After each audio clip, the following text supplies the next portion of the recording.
আপনারা দেখছেন নিউজ তৎকাল 24।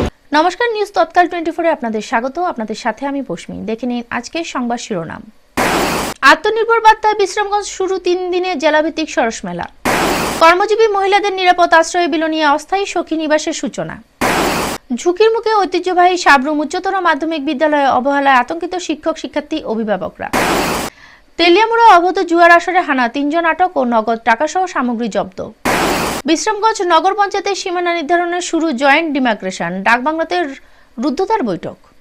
জোলাইবাড়ি দেবদারু এলাকায় জুয়া বিরোধী অভিযানে সাফল্য, 4 জন আটক। এখন দেখে নিন বিস্তারিত খবর। উৎসবের রঙে আত্মনির্ভরতার স্বপ্নকে সঙ্গী করে বিশ্রামগঞ্জ মিনি স্টেডিয়ামে শুরু হলো 3 দিনব্যাপী জেলাভিত্তিক সরস মেলা। মুখ্যমন্ত্রীর হাত ধরে উদ্বোধন হলো সিপাহীজলা জেলার 3য়তম সরস মেলার, যেখানে উন্নয়নের মূল সুর হয়ে উঠল মহিলার সশক্তিকরণ।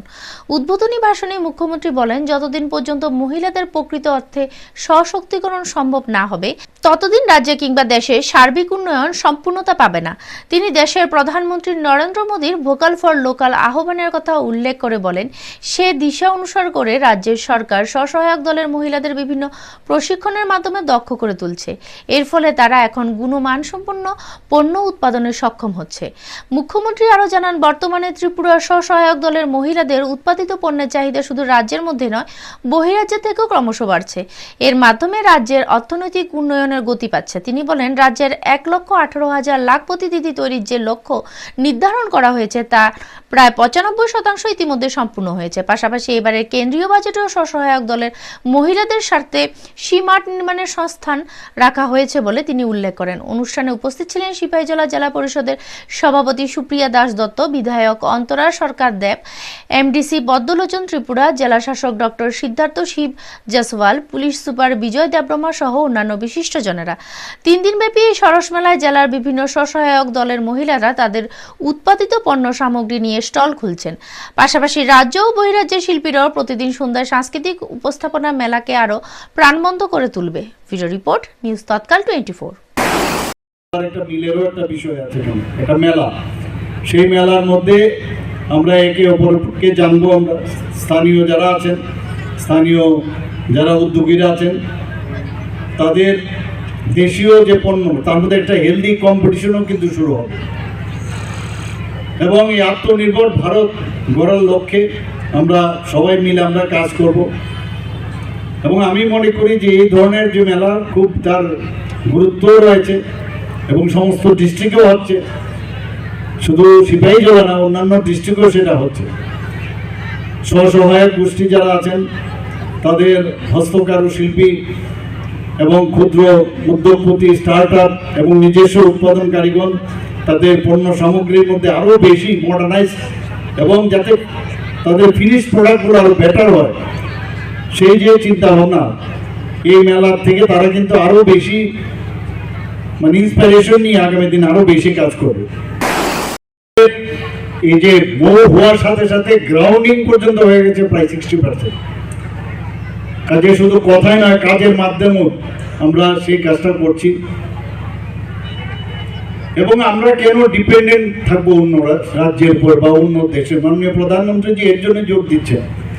আমাদের পয়সা, আমাদের টাকা কেন অন্য রাজ্যে যাবে, অন্য দেশে যাবে?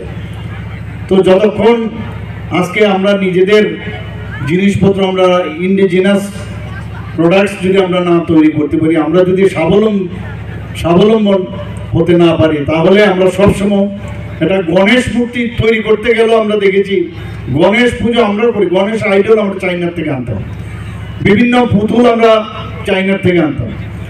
তো সেই জায়গায় দাঁড়িয়ে হাজার হাজার কোটি টাকা আজকে বিদেশে চলে যাচ্ছে। কিন্তু সেই জায়গায় আজকে প্রধানমন্ত্রীজির আহ্বানে নতুন একটা আন্দোলন সারা ভারতবর্ষে হচ্ছে। আমাদের দিদিরা এখন সুন্দর সুন্দর এই ধরনের পুতুল থেকে আরম্ভ করে এবং অন্যান্য যেসব প্রোডাক্ট সেগুলো তৈরি হচ্ছে এবং বিভিন্ন আন্তর্জাতিক স্তরে তাদের যে ব্যবস্থা, সেই ব্যবস্থার মাধ্যমে তাদের যে পণ্য সেগুলোও কিন্তু বিক্রি হচ্ছে। আজকে শুধু দিদিদের বিষয় না, অন্যান্য বিষয়ে আমরা যদি দেখি যে সামরিক দিক দিয়েও আজকে আমরা কিন্তু নিজেদের যে সামরিক অস্ত্র আজকে ভারতবর্ষে তৈরি হচ্ছে। একটা সময় ছিল আমরা বিদেশ থেকে আনতাম, এবং এই যে একটা নির্দিষ্ট একটা টাইমলাইন দিয়েছে 2047 এর মধ্যে আমাদের বিকশিত ভারত হতে হবে, সেটা কিন্তু যেভাবে এখন আমাদের অর্থনীতি, আমাদের মাননীয় প্রধানমন্ত্রী 2014-এ আসার আগে আমাদের কি অবস্থা ছিল, আমাদের অবস্থান ছিল অর্থনীতির দিক দিয়ে 11 নম্বর স্থানে, সেই জায়গায় আস্তে আস্তে করে সেখানে 5ম স্থানে চলে এসেছে, 5ম স্থানের পরে সেখানে এখন 4th পজিশনে চলে এসেছে। এবং এই যে 2047 বিকশিত ভারত, সেটা সম্ভব হবে যদি বিকশিত স্টেটগুলো হয়।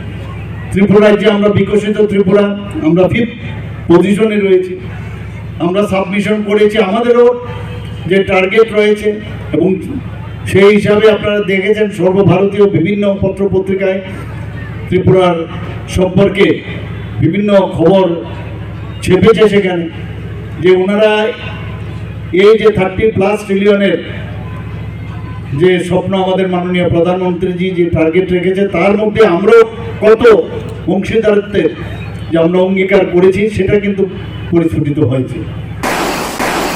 নিরাপত্তা ও স্বনির্ভরতার লক্ষ্যকে সামনে রেখে কর্মজীবী মহিলাদের জন্য গুরুত্বপূর্ণ উদ্যোগ নিল বর্তমান সরকার। সমাজ শিক্ষা ও সমাজ কল্যাণ দপ্তরের উদ্যোগে দক্ষিণ জেলা বিলোনিয়া ও সাবরুমে 100 শয্যা বিশিষ্ট 2টি কর্মজীবী মহিলা হোস্টেল নির্মাণের কাজ শুরু হয়েছে। এই স্থায়ী হোস্টেল সম্পূর্ণ হওয়ার আগে বিলোনিয়া মহকুমা অস্থায়ীভাবে কর্মজীবী মহিলাদের জন্য সখী নিবাসের উদ্বোধন করা হলো। বিলোনিয়া পুরাতন টাউন হল সংলগ্ন পুর পরিষদ পরিচালিত নাইটেঙ্গেল শেল্টার হাউসে এই অস্থায়ী সখী নিবাসের উদ্বোধন করেন দক্ষিণ ত্রিপুরা জেলা পরিষদের সভাধিপতি দীপক দত্ত। অনুষ্ঠানে উপস্থিত ছিলেন বিলোনিয়া পুর পরিষদের চেয়ারপারসন নিখিল চন্দ্র গোপ, সমাজ কল্যাণ ও সমাজ শিক্ষা দপ্তরের জয়েন্ট ডিরেক্টর হিমন্ত শুক্লা রায় বর্মন, অতিরিক্ত জেলাশাসক শান্তিরঞ্জন চাকমা সহ অন্যান্য অতিথিবৃন্দ। নাইটেঙ্গেল শেল্টার হাউসের দ্বিতল ভবনে আপাতত 17টি শয্যা নিয়ে এই সখী নিবাস চালু হয়েছে। বক্তব্য রাখতে গিয়ে সভাধিপতি দীপক দত্ত বলেন, কর্মজীবী মহিলাদের নিরাপত্তা ও স্বনির্ভরতার লক্ষ্যে কেন্দ্র ও রাজ্য সরকার নিরন্তর কাজ করে চলেছে। মিশন শক্তি প্রকল্পের আওতায় সমাজ কল্যাণ ও সমাজ শিক্ষা দপ্তর এই উদ্যোগ গ্রহণ করেছে বলে জানান দক্ষিণ জেলার আধিকারিক প্রবীণ দেববর্মা। ব্যুরো রিপোর্ট, নিউজ তৎকাল 24। আমার আশা থাকবে সরকার যে উদ্দেশ্যে আপনাদের জন্য এটা করেছে, আপনারা লাভবান হবেন। পাশাপাশি শুধু মহিলাদের জন্য এমন ওয়ার্কিং হোস্টেলে নয়, আপনারা এখানে বিভিন্ন গ্রুপে যারা রয়েছেন, মায়েরা বোনেরা রয়েছেন, আমাদের ভারতবর্ষের মাননীয় প্রধানমন্ত্রী উনি 2047 সালকে ভারতকে বিকশিত ভারতে রূপান্তরিত করার লক্ষ্য নিয়ে কাজ করে যাচ্ছেন।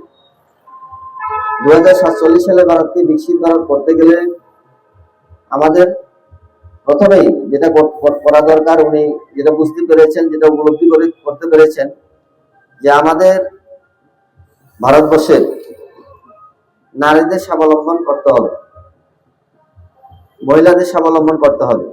না হলে কোনোদিন আমরা যে বিকশিত ভারতের স্বপ্ন দেখছি, এটা কোনোভাবেই সম্ভব নয়। তো আপনারা আজকে যারা গ্রুপের মধ্যে আছেন, আপনারা ইতিমধ্যে নিজেরাই বুঝতে পারছেন, আপনাদেরকে লাখপতি বানানোর জন্য, আপনাদেরকে স্বাবলম্বী করার জন্য আমাদের ভারতবর্ষের মাননীয় প্রধানমন্ত্রী আপনাদেরকে বিভিন্ন ট্রেনিং এর মাধ্যমে আপনারা যে কাজে যুক্ত হতে চান বা আপনারা যে কাজে পছন্দ করেন, আমাদের এই পুরো জেলার মধ্যে আমরা লক্ষ্য করছি আপনাদের আত্মনির্ভর করার জন্য আমাদের ভারতবর্ষের মাননীয় প্রধানমন্ত্রী, আমাদের রাজ্যের মাননীয় মুখ্যমন্ত্রী কাজ করে যাচ্ছেন।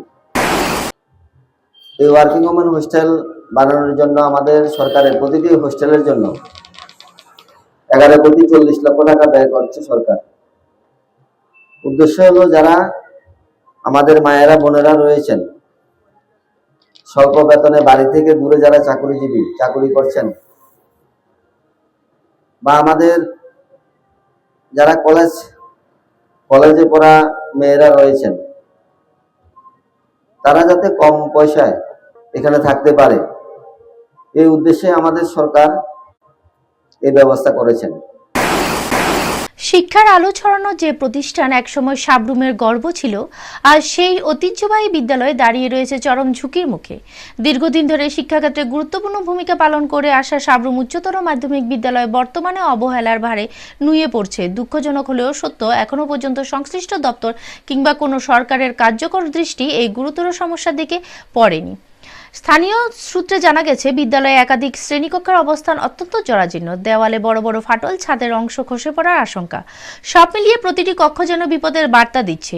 শুধু তাই নয়, বিদ্যালয় প্রাঙ্গণে অবস্থিত সুবর্ণ জয়ন্তী হলের অবস্থাও ভয়াবহ। যে কোনো সময় বড়সড় দুর্ঘটনা ঘটতে পারে বলে আশঙ্কা প্রকাশ করেছে শিক্ষক, ছাত্রছাত্রী ও অভিভাবকরা। সবচেয়ে উদ্বেগের বিষয়, প্রতিদিন শত শত ছাত্রছাত্রী জীবনের ঝুঁকি নিয়ে এই কক্ষগুলিতে পাঠ গ্রহণ করছে। ভবিষ্যৎ প্রজন্মের নিরাপত্তা নিয়ে এমন উদাসীনতা মেনে নিতে পারছে না এলাকাবাসী। তাদের জোরালো দাবি, অবিলম্বে বিদ্যালয় পরিদর্শন করে জরুরি ভিত্তিতে মেরামতি ব্যবস্থা নেওয়া হোক, কারণ শিক্ষা প্রতিষ্ঠানের সামান্য অবহেলাও ভবিষ্যতের অপূরণীয় ক্ষতির কারণ হতে পারে। প্রশ্ন উঠেছে, একটি প্রাচীন ও ঐতিহ্যবাহী বিদ্যালয়ে এই করুণ অবস্থা কি প্রশাসনের অগোচরেই থেকে যাবে, নাকি কোনো অনাকাঙ্ক্ষিত ঘটনার পরে নড়েচড়ে বসবে সংশ্লিষ্ট দপ্তর? এলাকাবাসী ও শিক্ষার্থীদের একটাই দাবি, দ্রুত পদক্ষেপ নিয়ে সাবরুমের এই ঐতিহ্যবাহী বিদ্যালয়কে নিরাপদ স্বাভাবিক শিক্ষার পরিবেশে ফিরিয়ে আনা হোক। এখন দেখার বিষয়, রাজ্য শিক্ষা দপ্তর এর ন্যায্য দাবিকে কতটা গুরুত্ব দেয় এবং কবে বাস্তব পদক্ষেপ গ্রহণ করা হবে। ব্যুরো রিপোর্ট, নিউজ তৎকাল 24।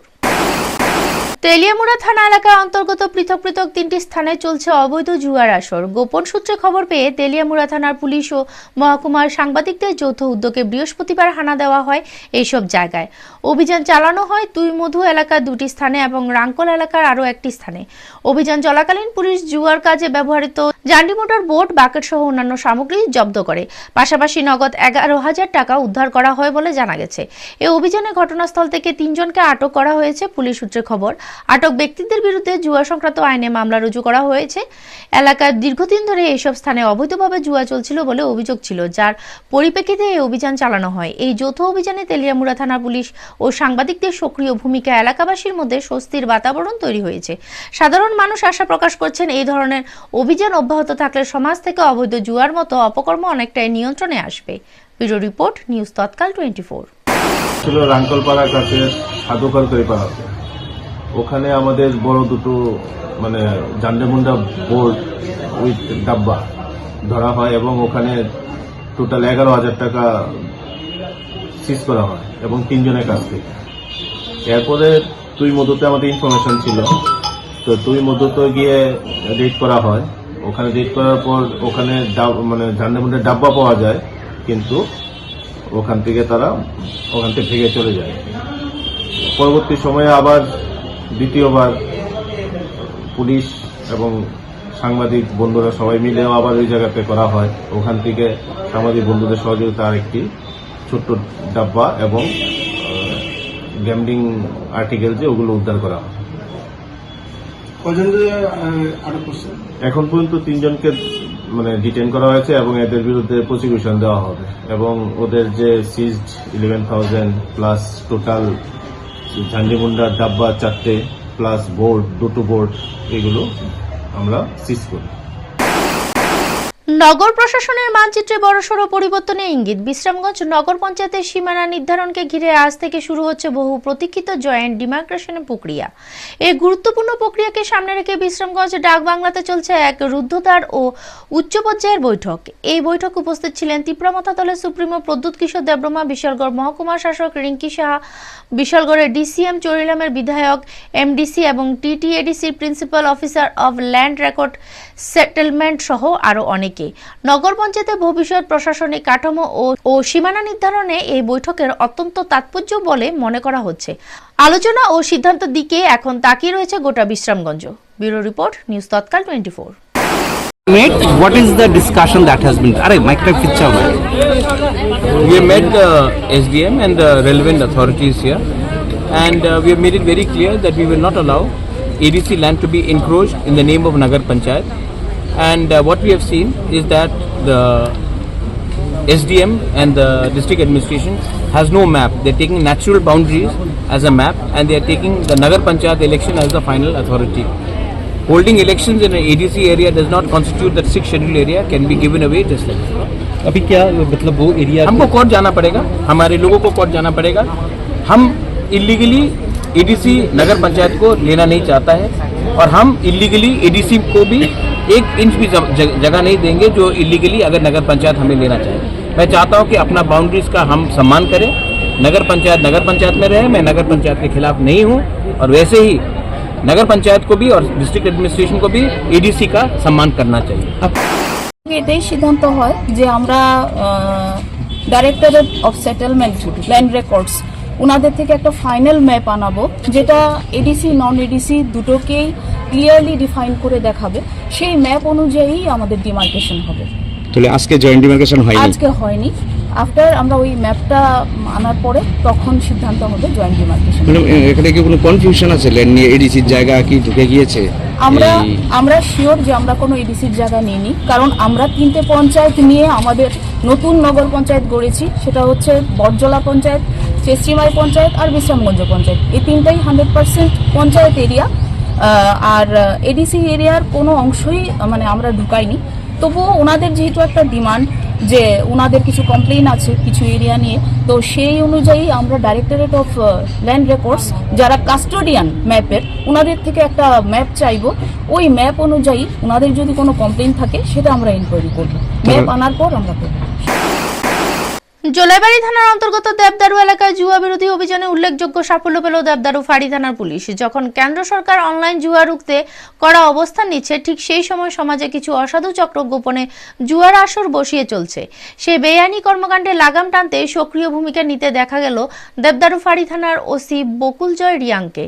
পুলিশ সূত্রে জানা যায়, দেবদারু ফাঁড়ি থানার অন্তর্গত উত্তর হিচাচড়ি এলাকায় একটি রাবার বাগানের ভেতরে নিয়মিত জুয়ার আসর বসছিল। গোপন সংবাদের ভিত্তিতে ওসি বকুলজয় রিয়াং দেবদারু আউটপোস্টের পুলিশ কর্মীদের নিয়ে সেখানে হানা দেয়।